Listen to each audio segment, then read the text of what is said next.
Hi everyone, my name is Ran. I'm one of the founders and the Chief Product Officer of SecuredTouch.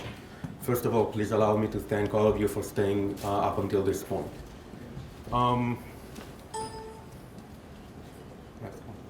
So just a bit about SecuredTouch, because I know we're short on time. We're a 12-people company. We were founded 2 years ago, started away in the Silicon Valley in Palo Alto, then moved back to here in Tel Aviv. Most of the technology is being developed right here around the corner. All of the team, especially myself and my co-founder, come from one of the top cybersecurity units within the IDF. So this is where we got a lot of our experience from.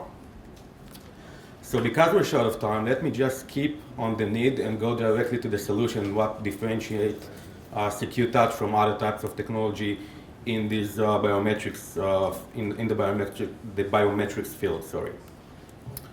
So what we do is we actually invented a new way, a continuous way to authenticate users in mobile environments. So the product is actually a very simple SDK. It's something that you put inside a mobile banking app or mobile commerce apps, any kind of mobile app that has a very strong sensitivity with regards to the user identity. And what it does, it collects over 100 different behavioral parameters of how the users physically interact with the mobile device. So it's under a domain that is called behavioral biometrics. Maybe some of you know this space. And we actually look at things like your finger pressure, your finger size, how you hold the device, how the device shakes and tilts when you touch it, how fast you move your fingers, and stuff like that, how you type. So we use all this data in order to build a very unique profile for each and every user, and it has two main advantages. One of them is that the entire process, the entire authentication process, both the enrollment and the verification step as well, are behind the scenes. So the user is not aware of anything, the user doesn't know what SecuredTouch is. It's completely a seamless factor of authentication that runs behind the scenes. The second benefit, the second main benefit, is that it's a continuous authentication. So unlike what we call classic biometrics, like face recognition, fingerprints, and stuff like that, that only authenticate the user on the entry point, on the login page, we continue to measure, we continue to monitor the user after the login up until the very end of the transaction or the session. So if someone hijacked the session after the login, if you have a malware, you have a bot, you have an account takeover, someone has the credentials, anything like that, we're still there to protect the account.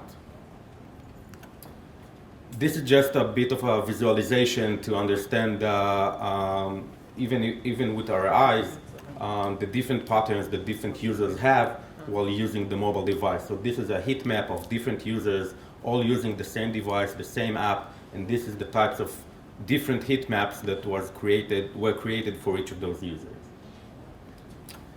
So just a quick example, let's say SecuredTouch is embedded inside the mobile banking app, and someone wants to transact, someone wants to send money or do something with a high risk action inside the mobile banking app. So what we do is we collect the behavioral data, we open an out-of-band communication channel to our server, which can be obviously on-premise or in the cloud. And we calculate what we call a trust score for that specific user. So we match between the behavior parameters that we have for that user and the current behavioral parameters that we collect in that session to generate continuously this trust score.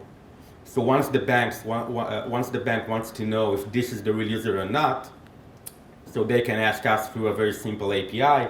We calculate the trust score. In this specific use case, let's say this is in fact the user, so we reply with a very high trust score, which is something between 0 and 1,000.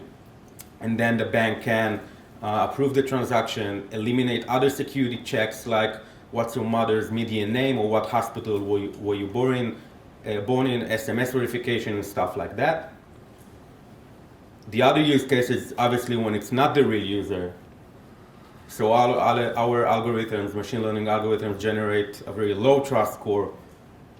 We push it to the bank's backend, and due to account takeover, session hijacking, device takeover, anything like that, and then the bank can increase the security, decline the transaction, and anything like that. And that's it in 5 minutes.